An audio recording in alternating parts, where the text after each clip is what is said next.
কোনো পুরপিতার কাজ হচ্ছে পরিষেবা দেওয়া, নাগরিক পরিষেবা দেওয়া, উন্নত মানের আধুনিক নাগরিক পরিষেবা পাওয়ার অধিকার কলকাতাবাসীর আছে। দেখুন, তৃণমূল কংগ্রেসের হাতে এই মুহূর্তে কলকাতা কর্পোরেশন ছাড়া আর তেমন কিছু নেই। কলকাতা শহর তৃণমূল কংগ্রেসকে প্রত্যাখ্যান করেছে, বিধানসভা নেই, এটাও বেশি দিন থাকবে না, মানুষ এখান থেকেও ওদের সরিয়ে দেবে। তাই এই সমস্ত আন্দোলন পরে করবেন, আগে একটু যাতে মানুষ পরিষেবা পায় জঞ্জাল মুক্ত করবার প্রচেষ্টা করে যান। যাবার আগে কিছু তো ভালো কাজ করে যান।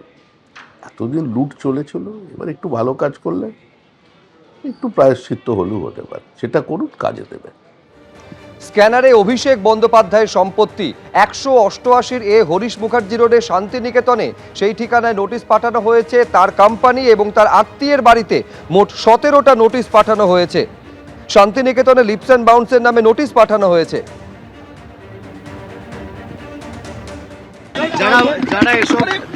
যারা এসব প্রশ্ন করছে কলকাতা পুরসভাকে জিজ্ঞেস করুন অবৈধ অংশটা কোথায়, জিজ্ঞেস করে আগে জিজ্ঞেস করে আসুন, তারপর আমার থেকে উত্তর নেবেন।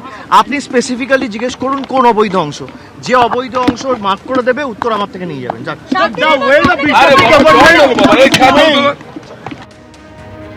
আবাস যোজনায় বাড়ি দেওয়ার নাম করে 30,000 টাকা কাটমানি নেওয়ার অভিযোগ উঠেছে প্রাক্তন তৃণমূল কাউন্সিলরের বিরুদ্ধে।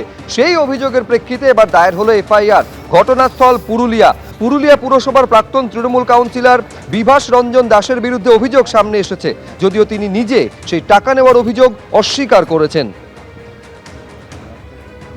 3-4 দিন পরে টাকা ঢুকেছিল, তো বিভাস নটুকে বলেছিল যে যদি টাকায় ঢোকা দিতে হয় তো 30,000 টাকা লাগবে।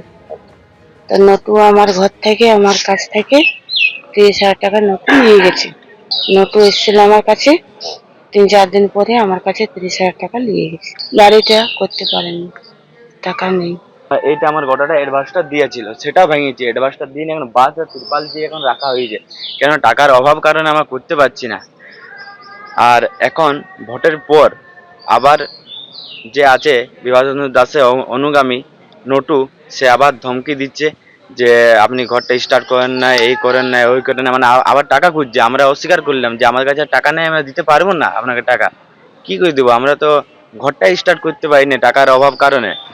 আমরা পারবো না টাকা। না বলছে দাদা বলে পাঠাইছে টাকা দিতেই হবে, না হয়ে বলছে কি কমপ্লেন করে দেবো, এসডিওতে চিঠি দিয়ে যাবো, তদন্ত করাবো।